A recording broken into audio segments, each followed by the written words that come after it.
The United States looks perfect on a map. Clean borders, fixed cities, straight lines drawn with confidence. Everything feels settled, measured, final.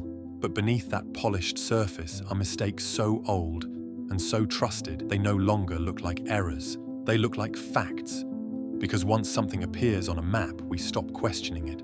Maps don't just show where things are.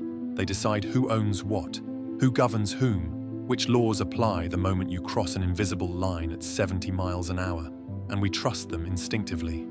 A map never hesitates. It never asks permission. It never admits it might be wrong. That certainty is powerful. Many of America's most familiar borders were drawn before the land itself was fully understood, before rivers changed course, before coastlines settled, before entire regions were properly surveyed. And once those lines were printed, taught, and written into law, they stopped being suggestions. They became rules. Property depends on them. Governments enforce them. Lives are organized around them, even when the land moves on. Because when a mistake is mapped and then legalized, it doesn't stay a mistake. It becomes reality. Please subscribe to help fix these mistakes. Most map errors aren't born from carelessness. They're born from limitation. Early American surveyors worked with crude tools, chains that stretched and sagged, compasses that drifted, and clocks that struggled to keep accurate time. Longitude alone could be off by miles. They measured vast landscapes on foot, through mountains, across swamps, in heat, cold, and exhaustion. Sometimes they couldn't see the land they were drawing at all. Rivers were especially deceptive. They bend, they flood, they abandon old paths and carve new ones. But on a map, a river becomes a promise of a clean line frozen in time. Political pressure even made things worse because territories wanted borders fast. States wanted admission to the Union. Lawmakers wanted clean divisions that looked orderly on paper. So lines were drawn where knowledge was incomplete, sometimes guessed, sometimes negotiated in rooms hundreds of miles from the land itself. Nature, meanwhile, ignored every decision. Rivers shifted course. Shorelines eroded, land rose, sank, and fractured. But the paper didn't move, and that single conflict between a living earth and a static document created errors that would ripple forward for centuries. Because nature moves, paper doesn't. That silence, that refusal to adapt, is how small inaccuracies become permanent truths, and how entire places begin to exist only on paper. Some places on America's map don't exist anymore. Others never truly did. They have names, coordinates, official recognition. But when you arrive, there's nothing there. No buildings, no signs, no people. Just silence. Across the country, phantom towns still linger on maps long after reality erased them. In California's Mojave Desert, towns like Baghdad and Ballarat appear in historical records and older maps. Once mining hubs, now little more than dust and ruins. In Oklahoma, dozens of towns were born during land runs, like Picha, and they were also poisoned by lead contamination, which led to them being abandoned. Yet their names remained printed for years. Entire counties disappeared too. Greer County, once claimed by both Texas and Oklahoma, existed in legal limbo for decades before being reassigned, leaving behind documents, maps, and confusion that outlived the county itself. But not every phantom place was an accident. Some were intentional. Cartographers once planted fake towns like Agloe, New York, as copyright traps. Agloe began as a deliberate lie. Then a store opened there. And suddenly, the fake town became real, because the map said it was. Once a place is printed on a map, removing it is harder than creating it. But mistakes don't stop at towns.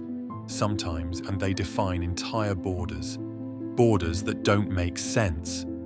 At first glance, America's borders seem precise. But look closer, and the confidence begins to crack.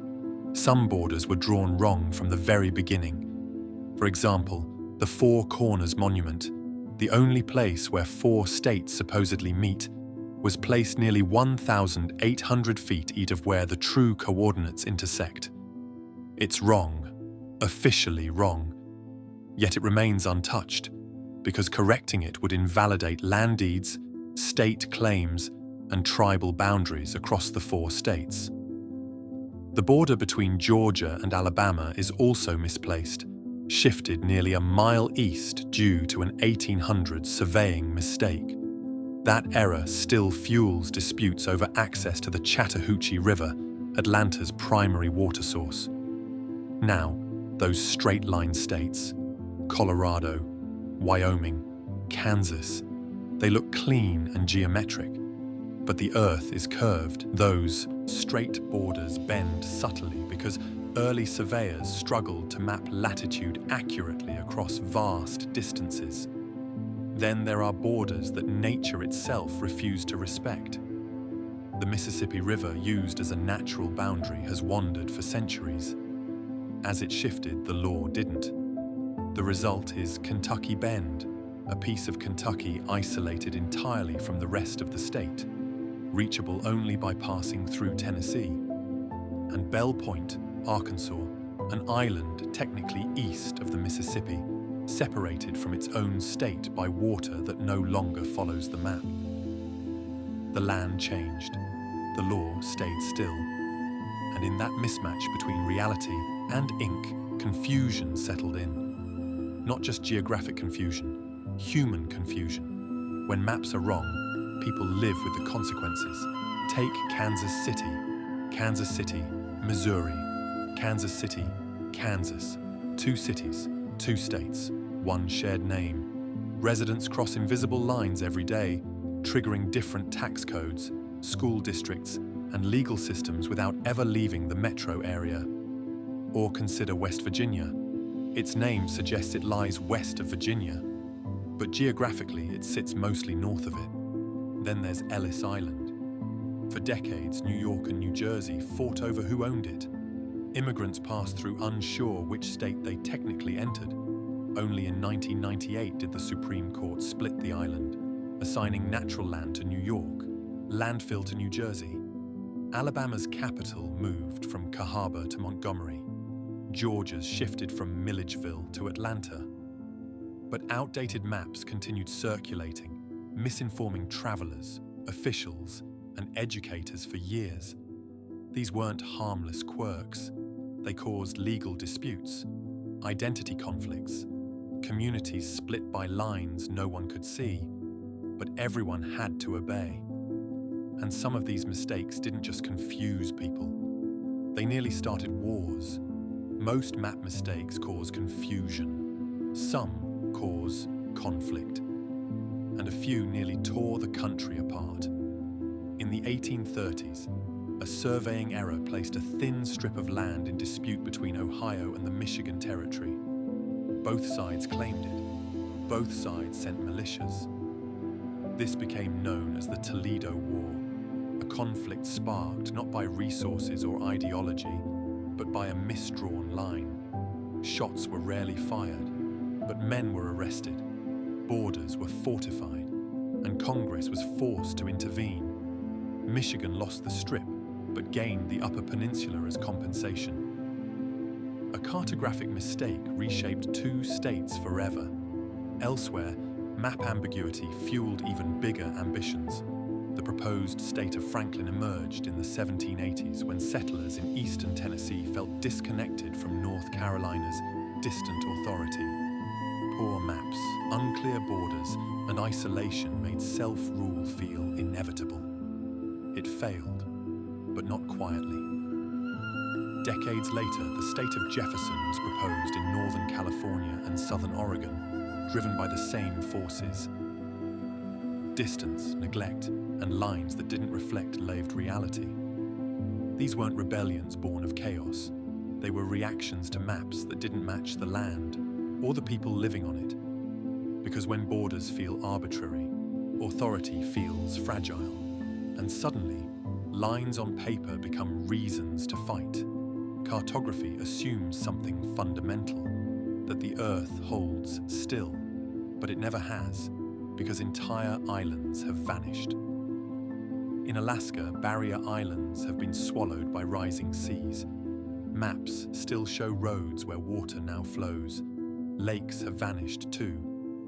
Lake Tulare in California, once the largest freshwater lake west of the Mississippi, was drained, farmed, and erased. Its basin still floods, reclaiming the land during wet years, while maps struggle to decide what it is. The Dust Bowl erased towns across the Great Plains. Places like Bois d'Arc, Oklahoma, and Manta, Kansas emptied out as the land turned against those who tried to settle it. Towns have faded, while their names lingered, because maps freeze moments in time, even when time moves on. Maps pretend the Earth is static, but it never was. These mistakes aren't just historical curiosities, they cost real lives. Ambulances have been delayed by jurisdictional confusion, unsure which county was responsible. Rescue teams have lost critical minutes navigating borders that didn't align with reality. Infrastructure has been built on outdated data, roads to nowhere, levees protecting land that no longer exists, pipelines crossing boundaries no one agrees on. Economically, these errors cost billions. Land disputes stall development. Incorrect zoning halts construction. Outdated maps misguide investment. These weren't harmless quirks. They were silent liabilities, accepted because fixing them felt harder than living with them. So why not fix them? Correcting a map doesn't just change a picture, it rewrites law. Property ownership would be questioned, state authority challenged, tax jurisdictions redrawn. The cost would be financial, political, and culturally enormous. Some mistakes survive because compromise was easier than correction. Others remain because communities grew attached to the story the map told. And some endure because fixing the map would break the systems built on top of it. So the error stays, becomes tradition, becomes truth. America's geographic mistakes weren't failures of knowledge. They were decisions, made under pressure, with limited tools, in moments where certainty mattered more than accuracy. And once those decisions were accepted, they became truth. The map didn't change to match the land. The land was forced to live with the map. If this changed how you see the United States, share it with someone who trusts the map without question. Like the video, subscribe to the channel, and turn on the notification bell so you don't miss the next journey into the hidden stories written into our world.